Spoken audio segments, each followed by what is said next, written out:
Repita comigo assim: a diferença.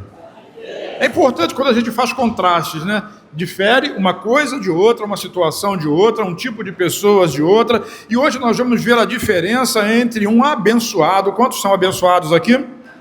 A diferença entre um abençoado e um amaldiçoado.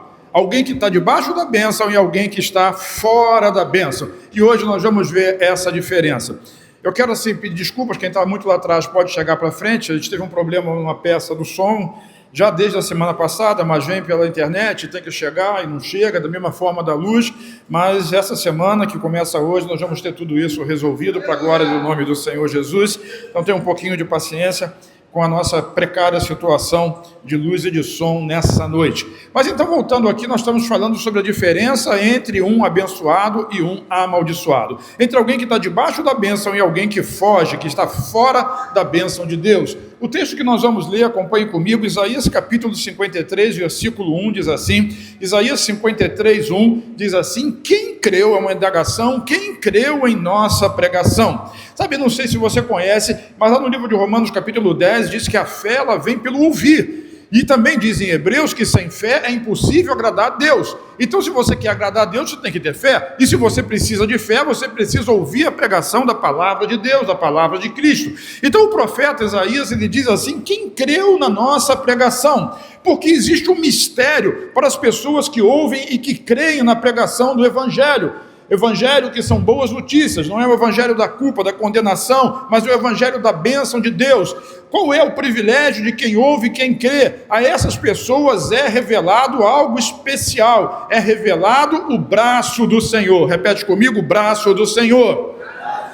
Mas o que é esse braço do Senhor? É uma mão estendida da parte de Deus para nos sustentar? Sim, também, mas é muito mais do que isso. O braço do Senhor é a própria pessoa de Jesus, que veio a essa terra como homem para abençoar a todos que o receberem como Salvador, por revelação conseguirem estender as suas mãos para serem seguros por ele. É interessante essa conotação e essa diferença, porque usualmente os pregadores vão dizer assim: não, levanta a sua mão e segura nas mãos de Jesus. Todos nós já ouvimos alguém dizer isso, mas a realidade bíblica ela é diferente do que você levantar as suas mãos e segurar nas mãos de Jesus. Quando você levanta as suas mãos, por exemplo, a canção que cantamos já, e dizemos, então vou levantar as minhas mãos e louvar. Eu levanto as minhas mãos vazias, mas não é para eu segurar, porque a conotação do mundo diz assim: se você se esforçar, se você segurar na mão de Deus, se você não soltar da mão de Deus, você vai ser abençoado. De manhã eu fiz aqui uma encenação. Vamos fazer de novo, Jefinho? Vai ficar aqui na câmera, não sei se fica longe ou fica perto, mas tu vai ficar famoso, vamos seguir o Jefinho. Então o Jefinho está assim, como é que é a música mesmo? Esqueci. Então vou levantar, está levantando as mãos. E a mão de Deus ela está estendida. E o que o Jefinho vai fazer? Segurar na mão de Deus. Quantos querem segurar na mão de Deus? Agora, quando ele segura na mão de Deus, não que eu esteja chamando ele de gordo, ele tem um peso. Sério? Eu não vou nem falar isso. Ele tem um peso. Tomara que ninguém tenha ouvido. Mas esse pequenininho aqui pega, tá? Vai sair lá. Ele tem um peso. Você já deve ter visto num filme o sujeito que está caindo do precipício ou caindo do prédio, aí segura na mão de alguém e o peso dele começa a fazer força e ele daqui a pouco não consegue. E quando não consegue, ele cai. Assim é quando o indivíduo levanta as mãos para segurar nas mãos de Deus, porque ele está dependendo do quê? Da força dele. Então o que eu devo fazer? A mesma coisa, levanta as suas mãos vazias, porque se você estiver com a mão cheia, você não consegue segurar, né? Está com a mão ocupada. Mas levanta as suas mãos vazias, para que Jesus segure na sua mão. Quando ele segura, ele diz assim, o Senhor Jesus diz assim: nada, nem ninguém os arrebatará, os tirará das minhas mãos. Quem me entendeu diz amém? Deus abençoe. Então, querido, entenda isso, o braço do Senhor é Jesus, e não é aquele braço que você tem que agarrar ele com força, porque quando as circunstâncias, os problemas, as lutas vêm, as doenças, as enfermidades, as más notícias, os problemas familiares, seja lá o que for, e o peso começa a ser grande demais, quando a tentação bate na sua porta, quando você se lembra do passado e aquilo começa a ser muito difícil, a tendência é que você solte, mas no dia que ele segurar a sua mão, o que ele está dizendo é que ninguém, nenhum poder, nenhuma força, nada nesse mundo é capaz de tirar alguém das mãos de Jesus. Então eu levanto as minhas mãos para ser seguro por ele, porque ele é o braço do Senhor, e aquele que é sustentado pelo braço do Senhor, ele é abençoado. Agora, quem luta pela bênção com a força do seu próprio braço, esse vive debaixo de maldição, porque ele está sempre lutando, sempre tentando ser melhor, tentando fazer mais força, sempre querendo agradar, sempre querendo cumprir alguma determinação, mas no final nunca consegue. E acaba fugindo, saindo de fora da bênção de Deus. Eu não vou explicar para você aqui, porque hoje não vai dar tempo. Um crente pode viver fora da bênção? Sim, pode. Lá no livro de Gálatas explica isso. Gálatas diz que se você decair da graça, você vai acabar caindo na maldição e depender da sua própria força. Quem quiser saber mais sobre isso, quinta-feira eu vou falar sobre isso, mas lá em Santa Bárbara tem que dar um passeio até lá. Hoje nós vamos ver a diferença entre aqueles que são abençoados, estão debaixo da bênção, e aqueles que estão fora da bênção. Mas quem é, então, o indivíduo que é chamado pela Bíblia de maldito? Semana passada eu expliquei, o que é uma maldição. Pode procurar no YouTube que não dá para eu repetir tudo, senão vai ficar complicado. Jeremias 17:5 diz assim: assim diz o Senhor, maldito o homem que confia nos homens e faz da humanidade mortal a sua força, mas cujo coração se afasta do Senhor. Então Deus ele libera uma palavra de maldição sobre a pessoa que confia em si própria, que confia na sua própria força, como nós vimos aqui com o pastor Jefferson, que confia na sua capacidade de se curar nos braços de Jesus e dizer assim: eu não vou soltar, eu sou forte o suficiente, pode inventar contra mim, pode bater o que for, pode acontecer o que for, eu vou continuar seguro. Esse tipo de pessoa, ela é amaldiçoada porque ela está confiando apenas em si própria, na sua força, na força humana, na humanidade mortal, mas quando começa a fazer isso, o seu coração acaba se afastando de Deus. Então, ao contrário do que se diz usualmente, do ponto de vista de Deus, abençoado não é aquele que confia na sua força, representada aqui pela força do braço, porque quem se garante na sua força, nos seus recursos, na sua sabedoria, no seu carisma ou outras coisas semelhantes, no final vai acabar afastando o seu coração de Deus. Então entenda isso. Por mais que tudo isso seja fato, e tem muita gente com força, com carisma, com dinheiro, com poder, com inteligência, com sabedoria, por mais que isso seja um fato, eu quero dizer que a verdade logo vai prevalecer, e a verdade é aquilo que vem da palavra de Deus. Não à toa o Salmo 125, no versículo 1, diz assim: os que confiam no Senhor são como o monte de Sião.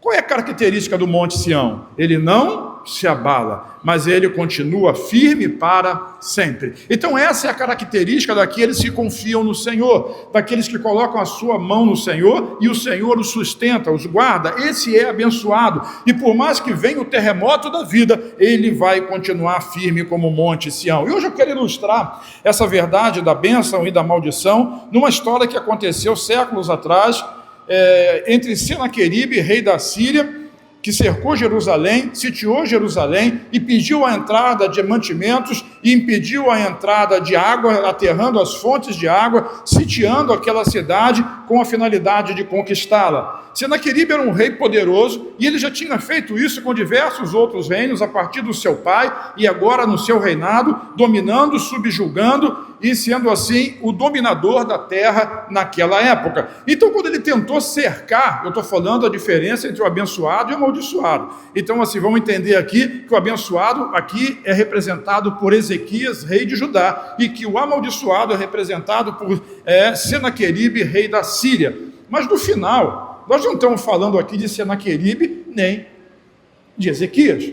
Nós estamos falando de mim e de você. De você, de você, de você, de você, porque cada um de nós vai se enquadrar e vai se encaixar, ou debaixo da bênção, ou fora dela. Quem está me entendendo diz amém?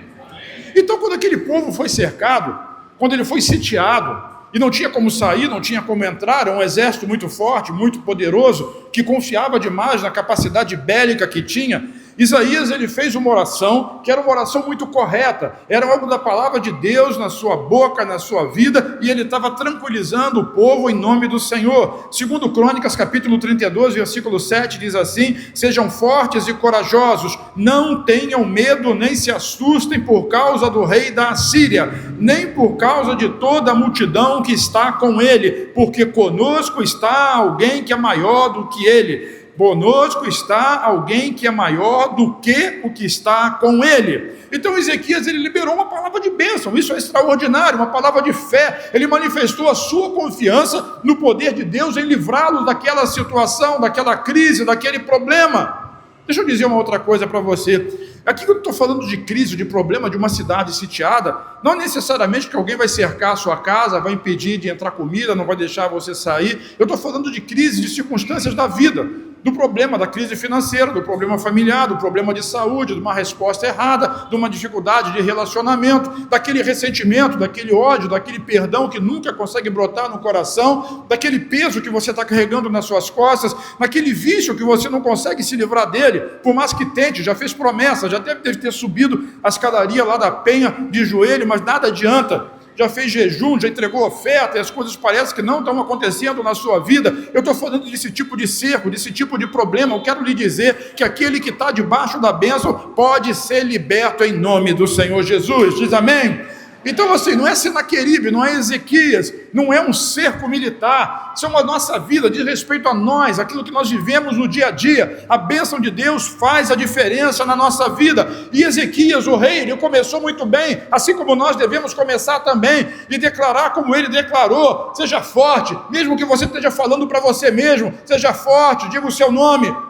Pois é, seja forte, seja corajoso, não tenha medo, sabe, não se assuste por causa dele, por causa do problema, por causa da crise. Isso vai passar. Aquele que está conosco é maior e mais poderoso do que aquele que está com ele. Aleluia, ele falou tudo certo, todas as palavras dele foram certas, porque a base da fé é justamente a palavra de Deus. Ele estava repetindo a palavra de Deus, mas tem sempre um mas, mas o inimigo, ele trabalha para desestabilizar através da incredulidade.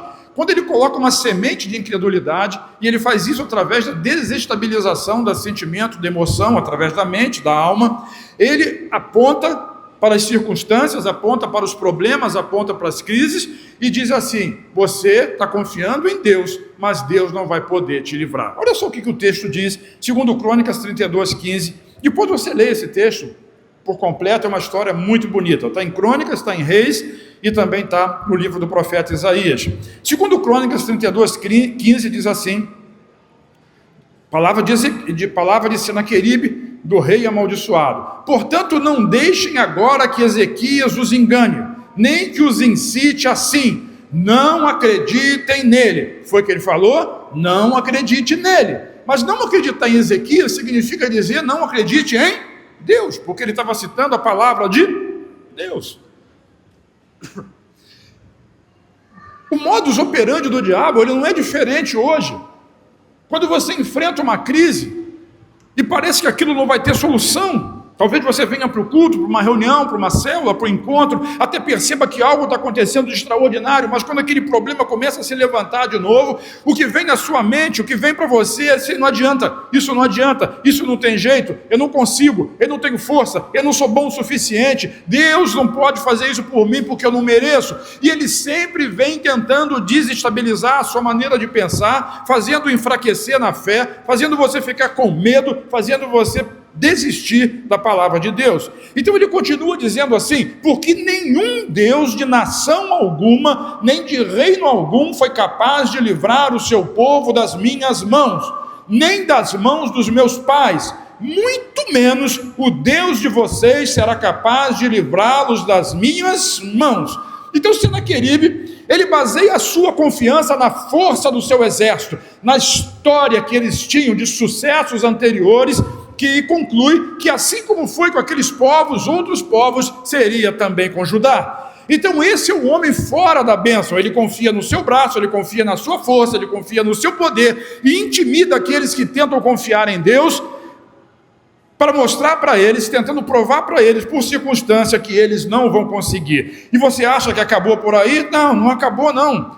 Os servos de Senaqueribe que cercaram, deixa eu dizer só mais uma coisa, irmão, eu não estou falando de Senaqueribe aqui, tá?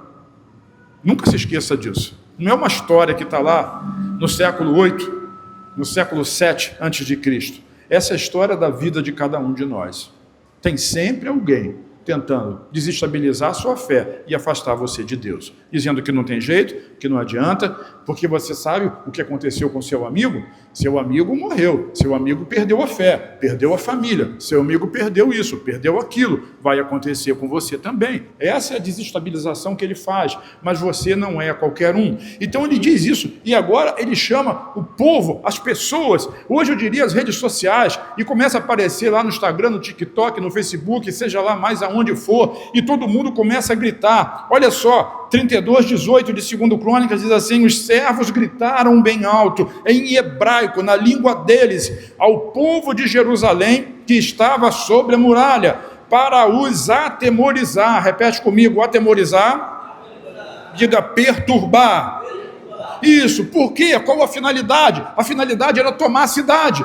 A finalidade do inimigo é tomar sua mente. Quando ele toma a sua mente e ela fica perturbada, ela fica atemorizada, ele toma todo o seu corpo, ele toma a sua família, ele destrói famílias, ele destrói empresas, ele faz haver fracasso, insucesso, derrota. Essa é a imagem que ele tenta colocar, nos impelindo ao medo e ao erro. E começaram a gritar e a falar. Primeiro foi o rei, agora é todo o povo. E falaram assim, olha o versículo 19, e falaram do Deus de Jerusalém como falavam dos deuses dos povos da terra, que são obra das mãos dos homens. Então, apesar dos fatos estarem todos a favor de Senaqueribe, por quê? Porque ele tinha história. Mas contra fato não há argumento. O fato é o fato. Ele tinha derrotado os outros povos, ele tinha sitiado outros povos, ele tinha distribuído os povos, porque ele pegava as pessoas, misturava as pessoas para perder a identidade de povo e para exercer um domínio territorial sobre todos os povos. E é verdade que ele já tinha feito isso com muitas nações, e ele tinha prevalecido sobre todas elas, mas eu quero dizer que nós não somos eles. Repete comigo: eu não sou como ele. Eu não estou dizendo que você é melhor, mas se você é crente, se você é filho, se você é amado, você é abençoado, você não é como ele, sabe? O seu Deus não é como o Deus deles. Aquele que te guarda, o guarda de Israel, ele não dorme, ele não cochila, ele está ao seu lado. Então, esse temor, essa corneta sem cessar, incessante, infeliz, amaldiçoada no seu ouvido, ela não tem o poder e não pode ter o poder de dissimular e distrair, de amedrontar ou de desvirtuar você do caminho. Nós não somos um povo qualquer. Repete comigo: nós não somos um povo qualquer. É ruim demais, vamos de novo: nós não somos um povo qualquer. Diga: nosso Deus não é um Deus qualquer. E o braço do Senhor, quem é o braço do Senhor? Ele tem todo o poder. Sabe, o amaldiçoado, ele acha que está no topo da lista dos abençoados, que pode fazer o que ele quiser. Mas naquela noite que ele fez essa declaração, segundo Reis, vamos lá para ver esse texto agora em Reis, segundo livro dos Reis, capítulo 19, versículo 35, diz assim: naquela mesma noite, o anjo do Senhor, revelação, Jefinho, naquela mesma noite, o que está escrito ali? Esse anjo do Senhor está com letra, porque ele se refere a Jesus. O braço do Senhor se estendeu sobre aqueles inimigos. Sabe o que aconteceu? Ele matou 185 mil homens no arraial dos assírios. E de manhã, quando os restantes dos outros se levantaram, lá estavam todos aqueles cadáveres. E eu vou dizer para você, aí está a diferença entre aquele que está debaixo da bênção e aquele que está fora da bênção. Aquele que é abençoado e aquele que é amaldiçoado. Qual a diferença, pastor? Confiar na força do braço. No poder, na sabedoria, no dinheiro, poder bélico, seja lá o que for. Confiar na força do braço, nas estratégias humanas, no poder da influência, no bater no peito e dizer que o mérito é seu e nunca foi Deus que fez. Na melhor das hipóteses, vai dizer assim: Deus me ajudou. Salmo 20, versículo 7 diz assim: uns confiam em carros, outros confiam em, mas nós... Oh, meu Deus, me ajuda, traz revelação para eles e dá. Vocês chegaram cedo? Quem chega cedo toma um cafezinho aqui, come um biscoito. É para ter força, para poder repetir comigo. Uns confiam em carros, outros em cavalos, porém, vamos juntos? Nós, no nome do Senhor nosso Deus, eles, diga eles, se encurvam e caem, mas nós, diga nós, nos levantamos e nos mantemos de pé. Quem são eles? Fora da bênção. Quem somos nós? Abençoados. Mas nem todos. Porque quando você sai da bênção, você está por conta própria. Agora, quando você está debaixo da bênção, é o Senhor que te protege, que te guarda e que te dá a vitória. Aleluia. Traz revelação para nós. Meu Deus.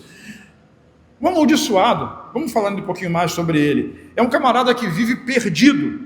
Muito embora ele se ache forte, poderoso, o seu futuro é sempre o mesmo. Vagar, solitário, sem perceber a bênção de Deus. Interessante, a gente vai ver nos textos a seguir que a bênção sempre vem. Como também o dia mau, o dia difícil, o dia da sequidão, também vem. E vem, quando vem, vem sobre todo mundo. A diferença é que o abençoado recebe isso de uma maneira, e o amaldiçoado, quem está fora da bênção, recebe de maneira diferente. Então Jeremias 17,6 diz assim: e será como um arbusto no deserto, não verá quando vier algum bem. Quando a bênção vem, ele não vê. Habitará nos lugares áridos do deserto, em uma terra salgada, aonde não vive ninguém. Vamos voltar para Senaqueribe e ver como é que isso se enquadra. Gente, eu não estou falando do Senaqueribe, tá? Ok. Senaqueribe ele já havia tido grandes vitórias, a sua dinastia estava estabelecida, mas ele queria mais, ele queria destronar Jerusalém e o Senhor dos Exércitos. Segundo Reis 19:36 diz assim: então Senaqueribe, rei da Síria, levantou o acampamento e foi embora. Depois que o anjo do Senhor derrotou e matou 185 mil. 3 Maracanã cheios.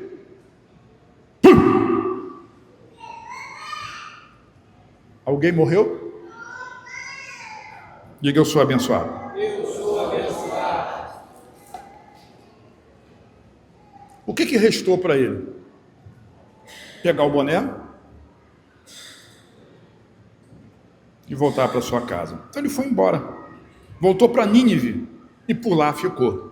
Por quê? Porque assim, essa é a característica de quem está fora da bênção. Anda para lá e para cá, perdido, sem saber, sem confiar, sem ter uma noção do futuro, até faz planos, faz projetos, ouve pessoas, mas no fim das contas ele não tem uma segurança, não tem uma confiança, não tem um conforto, está sempre perdido na sua jornada, é como um arbusto no deserto. Senaqueribe voltou derrotado. No final, se você for ler a história toda, ele voltou para o templo dos deuses dele e foi lá fazer a oração dele, e enquanto ele estava fazendo a oração, ele foi assassinado, ele foi morto pelos seus próprios filhos.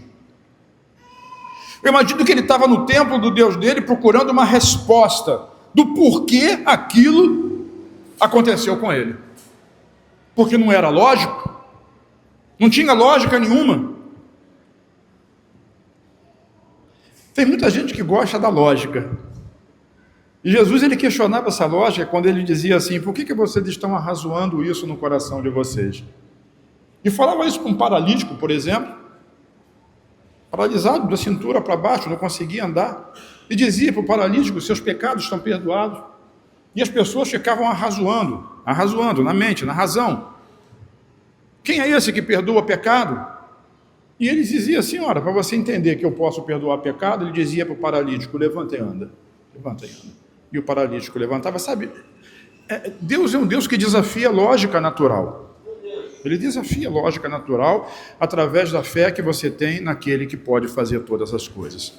Ele faz o morto viver, ele faz o deprimido ficar feliz, ele faz o solitário viver em família, ele faz a estéril ser mãe de filhos, ele devolve a alegria, ele devolve a força, ele devolve a graça. Meu Deus, traz revelação para nós. Todos vocês já ouviram isso muitas vezes. Vocês precisam ter a luz revelada sobre a mente de vocês, sobre o coração de vocês, para ver o tamanho do seu Deus e a glória dele. Deixa eu contar mais uma coisa para você.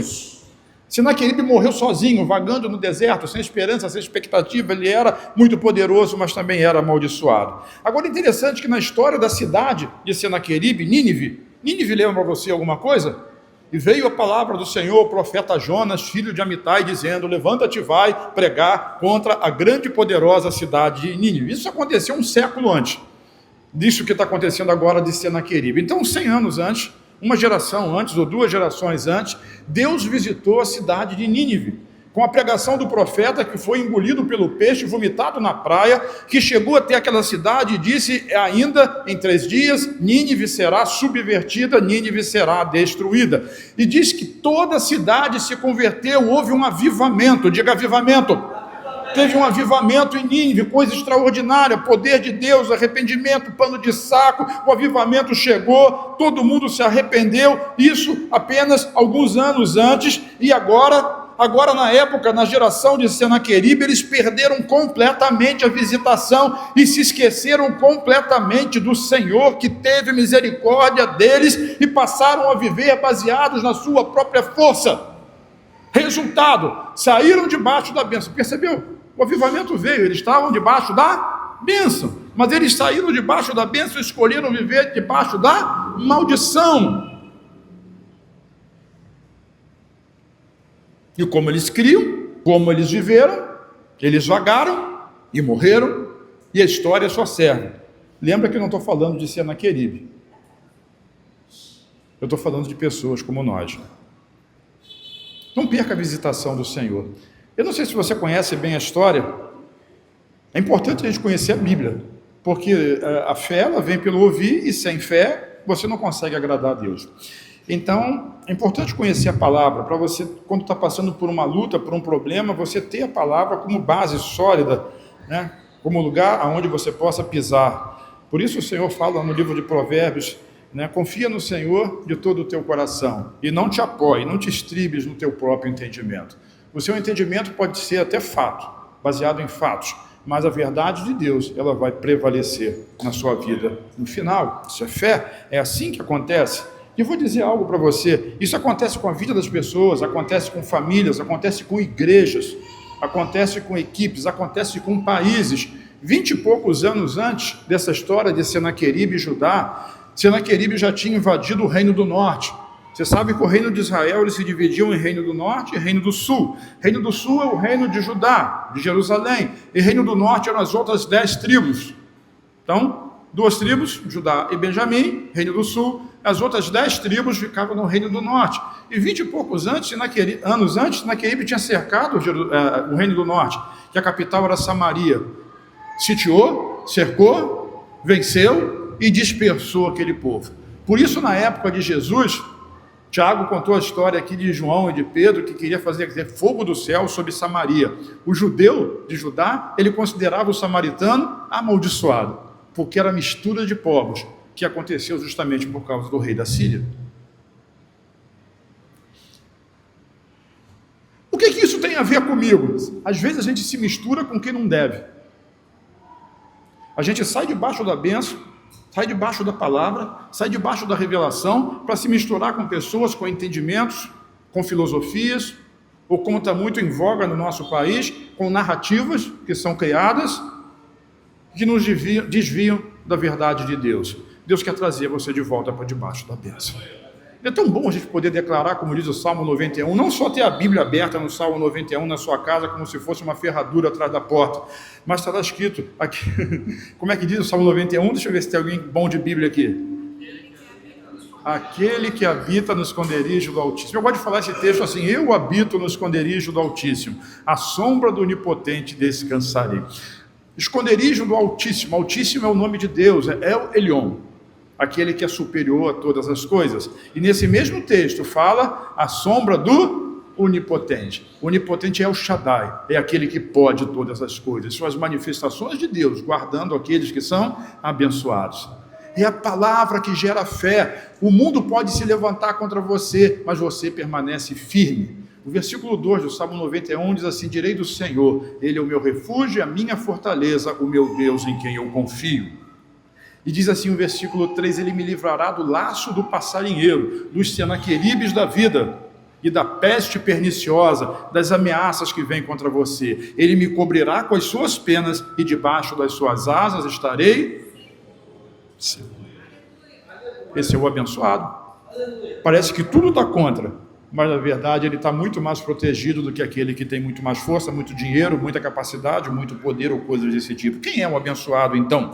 Então o conceito bíblico de abençoado, ele não está ligado necessariamente a ter posse, ter dinheiro, ter muita saúde ou força, embora essas coisas façam parte da bênção de Deus. Nunca se esqueça que o Senhor é a fonte de todas as bênçãos e elas são consequência na vida daquelas pessoas que confiam nele. Jeremias 17, vamos voltar ao texto básico. Jeremias 17, 7 diz assim: abençoado ou bendito, mas bendito é o homem que confia no Senhor. Abençoado é o homem que confia no Senhor, cuja confiança está nele. Diga Jesus. Então, quando a gente volta para a história de Ezequias e de Senaqueribe, lembra que eu não estou falando nem de Ezequias nem de Senaqueribe. Mas quando a gente volta à história, que ilustra para nós aqui os personagens, nós vamos ver agora quais foram as reações do rei de Judá, do homem abençoado. E Senaqueribe você já viu, as ameaças, a falação, e no final voltar para casa de cabeça baixa, vagando, perdido, até morrer. Mas a primeira reação de Ezequias nós já vimos. 2 Crônicas 32, 7, sejam fortes e corajosos, não tenham medo, nem se assustem por causa do rei da Síria, nem por causa de toda a multidão que está com ele, porque conosco está alguém que é maior do que o que está com ele. Você vê que Ezequias ele não negou a verdade. Tinha uma multidão lá, tinha um exército poderoso, mas ele estava dizendo para as pessoas: não fiquem com medo, maior é aquele que está conosco. Sabe, o rei da Síria ele resolveu bancar o desafio e partiu para a intimidação, mostrando as armas que ele tinha, a multidão, o grande povo, o poder bélico. Eu não sei se você já percebeu isso, mas o inimigo ele é repetitivo nas formas que ele usa para intimidar. Já viu um cachorro quando está acuado e quer avançar? Ou necessariamente nem quer avançar, mas ele intimida as pessoas ou o outro animal mostrando os dentes. E fica aquele mal, né? Eu vi um vídeo muito engraçado hoje.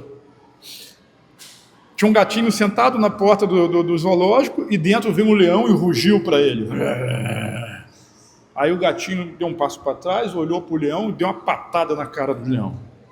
Os animais, eles mostram os dentes para mostrar o poder e para intimidar o seu adversário. Sabe, talvez você não tenha tantos dentes contra o seu inimigo, para ficar para ele.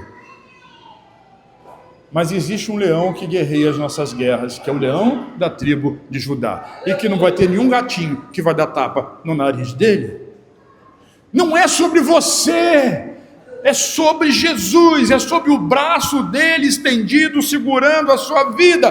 Por isso é que o inimigo ele quer te amedrontar, ele quer mostrar os dentes para você. Não é sobre dente, irmão. É sobre um resultado do exame, é sobre uma palavra que você viu, ouviu, é sobre uma mensagem que alguém mandou para você, uma pessoa que tanto confiava e que te traiu, uma pessoa que te ofereceu tudo, te usou e depois te largou para lá. Eu estou falando de situações reais. Gente que você não consegue perdoar porque você foi abusado, porque você foi tocado, sei lá, existem coisas ruins nesse mundo ruim. E o que eu estou lhe dizendo é que o abençoado, ele é protegido por Deus de todas essas coisas. E mesmo que já tenha passado, vai experimentar o renovo, a cura e a restauração do Senhor. Por quê? Porque a nossa força não está na nossa capacidade de lutar, não está na minha capacidade de odiar alguém que me fez mal. Irmão, o que adianta você odiar alguém? Ódio é como veneno. É veneno. Só que quem toma o veneno é você. E é tolice você achar que você vai tomar o veneno do ressentimento, do ódio, e que o seu inimigo vai morrer. Não vai não. Ele está matando você. Por isso nós nos fortalecemos no Senhor e na força do seu poder. Assim como Ezequias, sozinhos nós não temos força, não temos condições de enfrentar esse desafio. Mas a boa notícia para nós é que nem precisamos ter. E mesmo que se tivéssemos, é melhor confiar no braço do Senhor. Segundo Reis 19:1 diz assim: quando Ezequias ouviu isso, as ameaças, rasgou as suas vestes, rasgou as suas roupas, cobriu-se de pano de saco e entrou na casa do Senhor. Esse mesmo passagem é repetido em Isaías 37. Ele vai procurar socorro de quem pode socorrê-lo, ele vai procurar ajuda de quem pode ajudá-lo, ele se humilha diante do Senhor e diz: eu não posso, eu não tenho força, eu não sou nada. Sabe, às vezes a gente fica assim, estimulado até por toda a gritaria que existe em nosso redor. Você tem que se esforçar, você tem que trabalhar mais, você precisa acordar mais cedo, você tem que dormir. Mas não estou chamando você para ser vagabundo.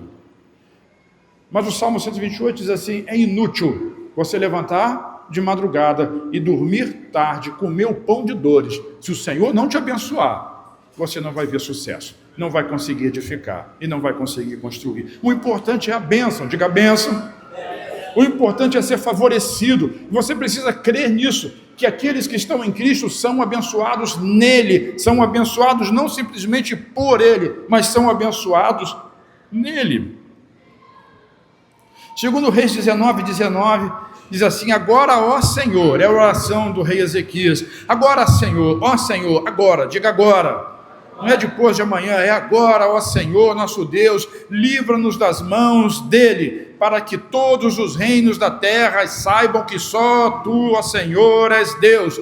E nós podemos dizer agora: Senhor, nos livra da mão dessa notícia ruim, nos livra da mão desse resultado ruim, nos livra da mão dessa dor, nos livra das mãos desse ressentimento, nos livra da mão desse pecado. Quanta gente está lutando, guerreando contra o pecado, guerreando, e já fez tudo que podia, são escravos de um vício, talvez um vício de pornografia, estão escravos disso, e são escravos dessa promiscuidade. Eu já tratei de alguns casos assim ao longo dos anos, e não conseguem se livrar, e às vezes são pessoas que são alcoólatras, estão no meio da igreja, e não é que o problema seja em si a bebida, mas é a dependência daquilo para poder sobreviver. Me entendam, sabe, lutaram e são crentes, mas alguém pode ser crente e está passando por isso? Pode, irmão, está fora da bênção, não consegue se livrar. Por quê? Porque continua lutando com a sua própria força. Olha para mim, continua lutando com a sua própria força.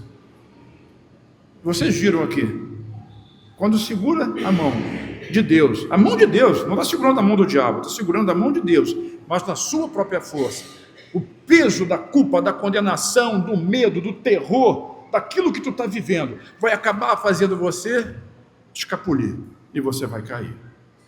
É por isso que é isso que é viver fora da bênção. Ah, mas eu sou tão fraco. Graças a Deus você começou a entender, porque o poder de Deus se aperfeiçoa na sua força? Não, na sua fraqueza. Irmão,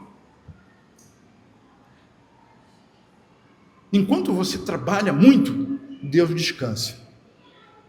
Eu não estou dizendo que você é um vagabundo, não vai ficar amanhã vou botar, vai ter jogo do Brasil, vou botar a perninha para cima. Não estou falando disso. Eu estou falando de confiança em Deus. Trabalhar demais, sem ter uma palavra, sem ter confiança, não vai te levar ao sucesso. Trabalhar, sim, mas debaixo da bênção, vai te levar ao sucesso. Mesmo nesse Brasilzão que a gente está vivendo aí, de 2 trilhões de impostos, que estão tirando dinheiro do bolso da população para sustentar o Estado. A bênção de Deus é que o mundo está em trevas, mas sobre nós vai resplandecer a luz do Senhor. Porque em última análise, aquele que nos sustenta não é esses reinos, nós somos sustentados pelo reino dos céus, pelo Rei dos Reis. Fé é declarar a palavra. Então confia no Senhor, confia nele, e ele vai nos livrar agora dessa crise, desse inimigo que está te cercando, desse vício que está te... Como é que eu faço isso? Entrega. Eu falei de manhã sobre isso, eu gravei um vídeo, eu estou gravando um vídeo agora para o TikTok, me falaram, tem que gravar vídeo para o TikTok, a pastora. Está lá! Você agora fica escondido aí, né? Eu falo de você assim mesmo, problema seu. Aqui eu estou com o microfone, em casa pode dar ruim, né? Mas Tiagão me defende.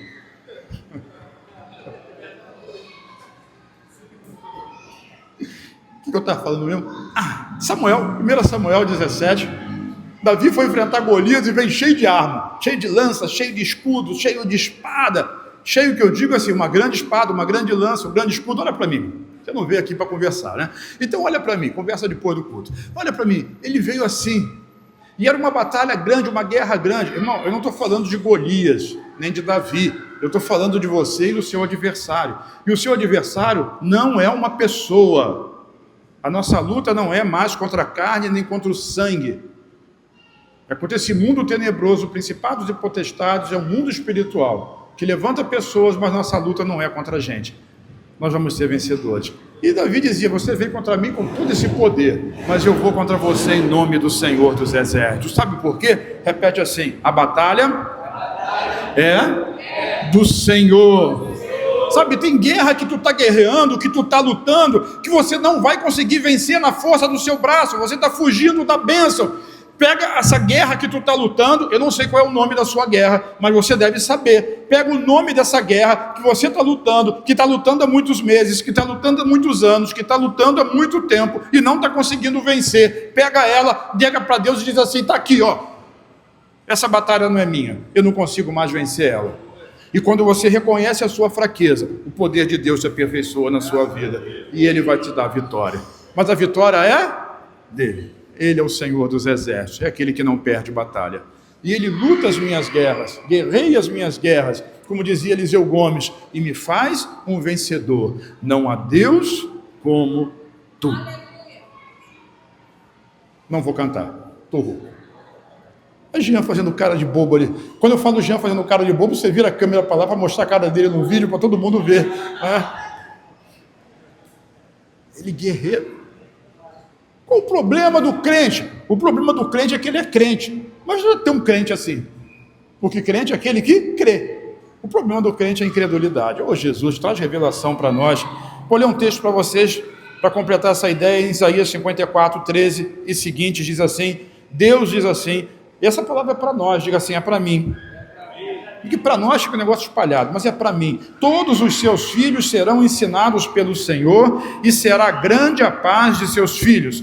Você será estabelecida em justiça, ficará longe da opressão, porque não temerá. O que causa a opressão? Medo. Mas o Senhor diz, você é estabelecido em justiça. Calma, não é na sua justiça, é na justiça de Cristo. A sua escorrega, mas a dele te sustenta, não vai cair.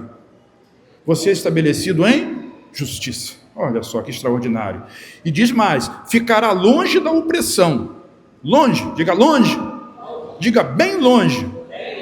Por quê? Porque não temerá. Ficará longe do terror, porque ele não chegará perto de você.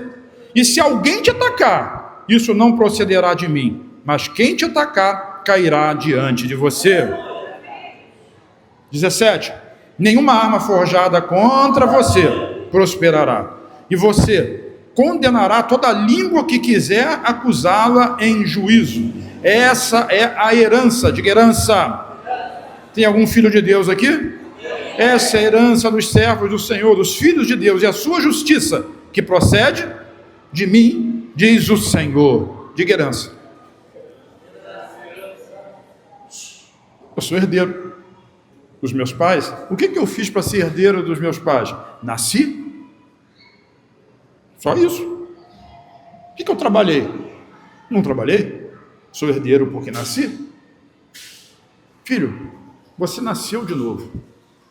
A todos quantos creem no seu nome, diz João, deu-lhes o poder, o direito de serem chamados filhos de Deus. E se somos filhos, logo somos herdeiros. Herdeiros de Deus, co-herdeiros com Cristo. Tudo que é herança de Jesus diz respeito a você também. Nenhuma arma forjada. Não estou dizendo que as armas não vão se levantar, que você não vai sofrer afronta, acusação, e talvez até sofra as acusações e as afrontas com razão, porque pisou na bola e fez alguma coisa errada. Mas o que o Senhor está dizendo, e o que vai valer no final, não é a sua justiça, mas é a justiça de Cristo sobre você. Deus não aceita acusação para aqueles que estão debaixo do sangue de Jesus. Quem diz amém? Quem conhece Balaque e Balaão? É a história da mula que falou com o profeta. Falso profeta. Quando Balaque levou Balaão lá em cima do monte, para amaldiçoar. Olha a diferença entre o justo e o ímpio, entre o maldito e o abençoado. Para abençoar o povo de Israel. E quando ele chega lá em cima do monte, e ele olha para o povo de Israel, ele diz assim: eu não posso amaldiçoar aquilo que Deus abençoou. Contra Israel não vale encantamento, feitiçaria, macumbaria, trabalhos. Contra o povo de Deus não vale absolutamente nada disso. Por quê? Porque Deus não viu iniquidade em Jacó. Sabe qual é a principal cláusula da nova aliança? Dos seus pecados e das suas iniquidades, e Deus não se lembrará mais. Essa é a justiça de Deus em Cristo sobre a sua vida.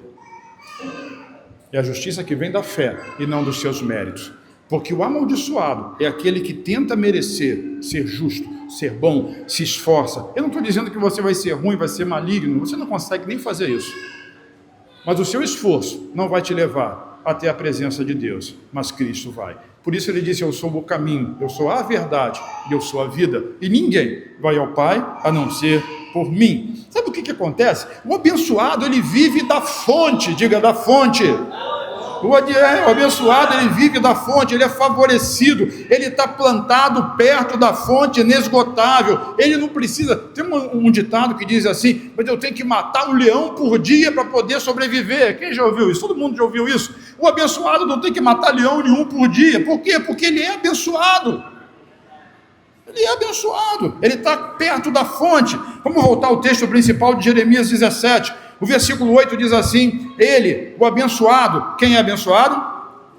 Bom, tem uns 10 abençoados aqui, os outros precisam mudar de posição hoje. Eu digo amém por você. E ele será, o abençoado será como uma árvore plantada, é uma árvore plantada junto às águas e que estende as suas raízes para o ribeiro. Ela não temerá quando chegar o calor, porque as suas folhas estão sempre verdes. Não ficará ansiosa no ano da seca e nunca deixará de dar fruto. Eu digo amém. E digo aleluia. Levanto minhas mãos vazias e digo: Senhor, me sustenta. Aleluia. Louvado seja o teu nome. Não tem medo. O que o crente faz? O crente não vive por baixo, pela força do seu esforço. Ele vive do favor de Deus. Ele não trabalha? Trabalha. Quando Josué levou o povo para a terra prometida, Deus disse para ele assim: agora mudou. Não vai ter mais maná do céu. Não vai mais cair pão do céu. Nem vai aparecer carne do nada. Agora chegou a hora de você plantar e você colher. E isso é bênção de Deus, plantar e colher. Fala, plantar e colher. Mas nós não ficamos com medo. O mundo tem medo de plantar e colher. Por quê? Porque eles são arbustos solitários no deserto. Nós não. Vire para quem está ao seu lado e diga assim: você não. Nós somos plantados, diga plantados, em terra fértil. Nossas raízes dão para as fontes das águas. Nós plantamos, certo de que nós vamos colher, porque é o Senhor que garante a colheita. Ele é o Deus da colheita. Então o que plantamos, nós plantamos com confiança, porque sabemos que isso faz parte da promessa de Deus. E existe um tempo, diga tempo. Eu estava falando de manhã, quem vai de manhã tem uma versão maior, mais amplificada dessa palavra, de todas as pregações. Nós temos reconstrução, recomeço, está aqui a canequinha marcando o recomeço. O ano passado foi reconstrução, e às vezes fica falando: poxa, mas o senhor não fala sobre recomeço, reconstrução. Tudo que eu falo tem respeito a recomeço e reconstrução.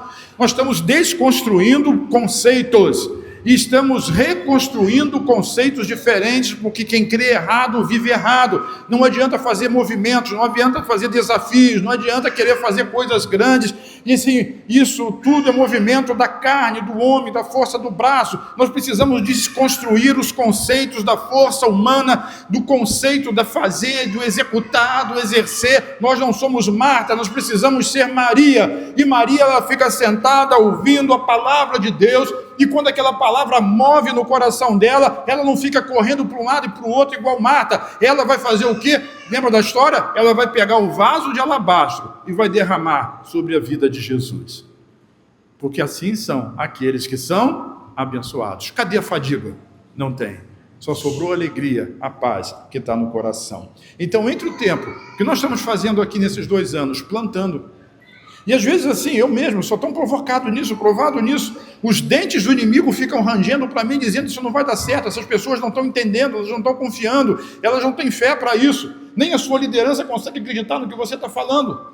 E ele levanta a voz para mim o tempo todo, às vezes pergunta dentro da casa, dentro da minha própria casa.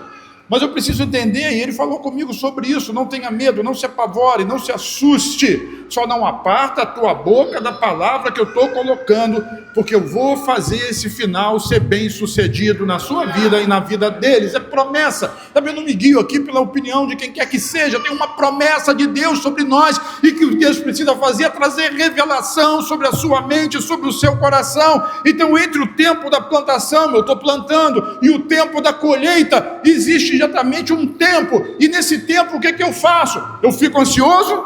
Não, eu preciso descansar. Descansar é confiar de que Ele é fiel e vai cumprir aquilo que Ele prometeu. Isso diz respeito a mim? Não estou falando de mim, eu estou falando de você. Eu tenho certeza que no final vai dar certo. E por mais que o inimigo fique mostrando os dentes para mim, o leão da tribo de Judá tem dentes maiores.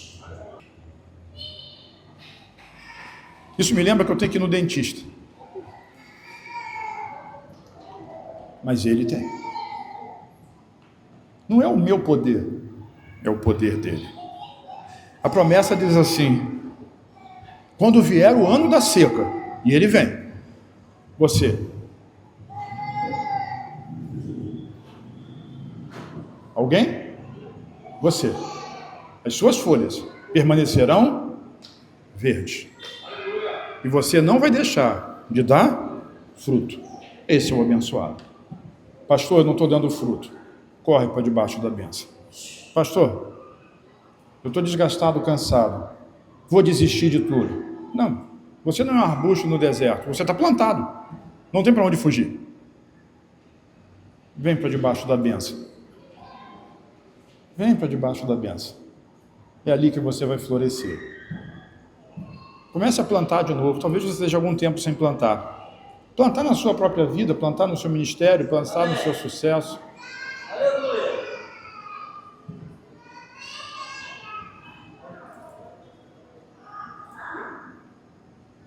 Até quando os equipamentos começam a mostrar os dentes para mim,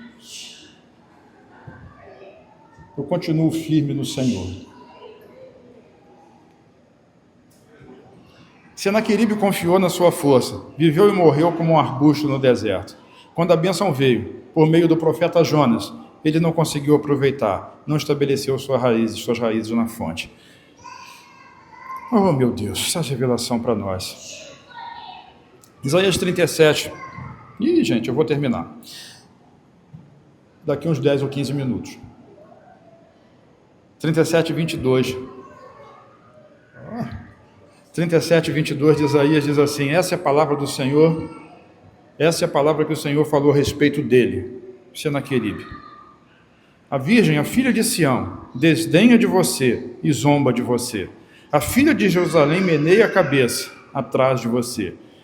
A quem você afrontou e contra quem você blasfemou? Contra quem você levantou a sua voz e ergueu os olhos com arrogância? Contra o Santo de Israel. 28. Mas eu sei, disse o Senhor, onde você está. Eu conheço o seu sair e o seu entrar, o seu furor contra mim. Por causa do seu furor contra mim, e porque a sua arrogância subiu até os meus ouvidos, eis que porei o meu anzol no seu nariz, o meu freio na sua boca, e farei você voltar pelo caminho por onde veio. Meu Deus. O Senhor mandou dizer uma coisa para vocês aqui, eu não sei se diz respeito a você. Mas tem pessoas que têm raiva de Deus e perseguem os crentes e perseguem o próprio Deus por causa disso. E geralmente essas pessoas são pessoas que viveram dentro das igrejas, que foram crentes ou que são crentes e estão desviadas. Mas eles confiaram tanto que Deus ia fazer algo na vida deles e não fez, que eles se voltaram indignados contra o próprio Deus. Porque acreditavam que Deus ia curar a sua mãe daquele câncer. Acreditavam que Deus ia livrar o seu filho daquela doença e não livrou. Acreditavam que Deus, de fato, ia cumprir uma palavra de fazer ele prosperar no seu negócio, na sua empresa, e acabou não fazendo. Isso trouxe uma tristeza, uma angústia para o coração dessa pessoa ou dessas pessoas. O inimigo, de uma forma sutil e elaborada, ele entrou na mente, no coração dessa pessoa, dizendo: Deus mentiu para você. Ele te fez uma promessa que ele nunca cumpriu. Ele não merece a sua confiança. Isso é o inimigo tentando te enganar. Não estou dizendo que não possa ser um fato, de que alguma coisa muito terrível aconteceu com você, com a sua vida, com a sua história, ou dentro da sua família. Mas as pessoas que pensam assim, elas estão baseadas na sua justiça. E que lá no fundo do coração, o que o inimigo diz para elas, mas diz sempre na primeira pessoa, é: você não merecia, ou eu não merecia passar por isso. Como se a pessoa, na sua própria bondade, fosse boa o suficiente para não estar sujeito aos problemas que acontecem nessa vida. O único jeito de nós caminharmos debaixo da bênção é ter a nossa vida guardada em Cristo Jesus. Quem está me entendendo? Oh, meu Deus, só essa revelação para nós. O rei Ezequias, depois que toda essa nuvem passou, esse vento passou, ele ficou doente. Mas mesmo doente, ele continuou confiando no Senhor. Olha só o que a Bíblia diz em 2 Reis 20, versículo 1. Por esse tempo, Ezequias adoeceu de uma enfermidade mortal. O profeta Isaías, filho de Amós, foi visitá-lo e lhe disse: assim diz o Senhor, põe em ordem a sua casa, porque você morrerá, você não vai escapar. Então Ezequias virou o rosto para a parede e orou ao Senhor. Versículo 4 diz assim: antes que Isaías tivesse saído do pátio do palácio, a palavra do Senhor veio a ele dizendo: volte lá e diga para Ezequias, o príncipe do meu povo, assim diz o Senhor, o Deus de Davi, seu pai, ouvi a sua oração e vi as suas lágrimas. Eis que eu vou curá-lo, e ao terceiro dia você subirá à casa do Senhor. Acrescentarei 15 anos à sua vida e livrarei você das mãos do rei da Síria, tanto você quanto essa cidade. Defenderei essa cidade por amor. Deus te protege e te livra por amor a Ele. Não é pelo seu mérito. Desculpa, desiste disso. Não é você segurando, é Ele segurando você. Defenderei essa cidade, a sua casa, a sua família, a sua vida, por amor de mim e por amor de Davi. Ele estava falando de Davi porque ele estava falando para o rei descendente de Davi. Mas existe alguém que é a raiz de Davi, que venceu, aquele que vai abrir o livro e que por amor ao Senhor Jesus, Ele também nos livrará e nos abençoará. Você crê nisso? Vamos terminar então. A bênção está colocada diante de nós. Não na força do seu braço, não nos nossos méritos, nem nas nossas obras, mas a bênção está em Jesus, que na cruz conquistou para nós, por direito de justiça, a bênção que nós estamos procurando hoje. Um ano atrás, mais ou menos, Deus falou comigo: eu sou justo em te abençoar. Eu sou justo em te curar. Eu sou justo em restaurar os seus sonhos. Mas eu sei que eu não tenho justiça em mim. A minha justiça é Cristo. Cristo comprou o direito para que eu fosse abençoado. O último texto para fecharmos essa noite, Isaías 59, versículo 1, diz assim. Isaías 59, 1. Eis que a mão do Senhor, ela não está encolhida para que não possa nos salvar. E o seu ouvido não está surdo, de maneira que não possa nos ouvir. Existe um braço estendido na sua direção. O braço forte de Deus é Jesus. Só que, ao contrário do que você vai ouvir dos pregadores aí, eu não vou dizer para você: pula nos braços e segura com força os braços de Jesus. Não. Eu vou dizer: levanta suas mãos vazias e deixa Jesus segurar nos seus braços. Porque quando Ele segura, ninguém Nada. Nenhum cachorro raivoso mostrando os dentes vai ser capaz de intimidar você. Contra você, nenhum mal vai chegar. A sua vida será... Eu não estou dizendo que você não vai ter problema, mas eu estou dizendo que você vai ser guardado no meio dos problemas. Falei um pouquinho do Salmo 91. Ele me cobre com as suas penas e debaixo das suas asas eu estou seguro.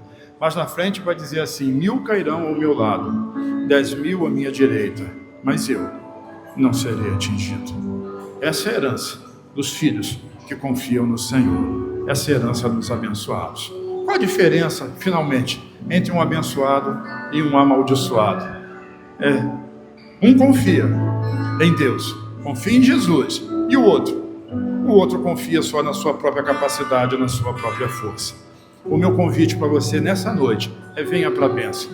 Deixe o lugar da maldição e volte para a bênção do Senhor. Não decaia da graça, venha para a presença, porque Ele te cobre, Ele te cura, Ele te abençoa, Ele te protege. É Ele que faz a obra na sua vida. Quem diz um aleluia? Fica de pé comigo em nome de Jesus.